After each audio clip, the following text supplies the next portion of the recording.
নিজের বাড়িতে ছুরিঘাতের শিকার হয়ে হাসপাতালে ভর্তি আছেন বলিউড অভিনেতা সাইফ আলী খান। নেওয়া হয়েছিল আইসিইউতে, তবে এখন ধীরে ধীরে নায়কের অবস্থা স্বাভাবিক হচ্ছে।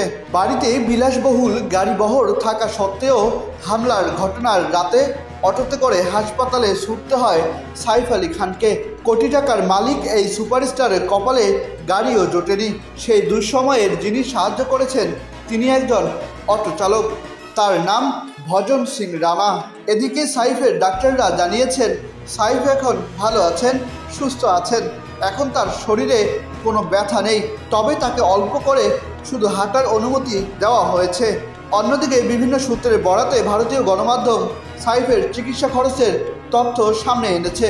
তাতে জানানো হয়েছে সাইফের এই হামলার পেছনে চিকিৎসা খরচ হয়েছে 35,98,700 রুপি।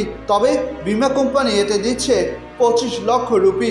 এর ফলে শুধু সাইফের চিকিৎসার জন্য গুনতে হবে 15,98,000 রুপি। এদিকে গত শুক্রবার সন্ধ্যায় মুম্বাই পুলিশ সাইফের স্ত্রী তথা কারিনা কাপুর খানের বক্তব্য রেকর্ড করে।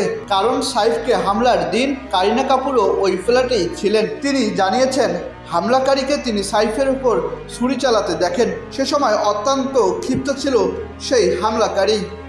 আহসান সাকিব হাসান, আকাশ জমিন, নিউজ ডেস্ক।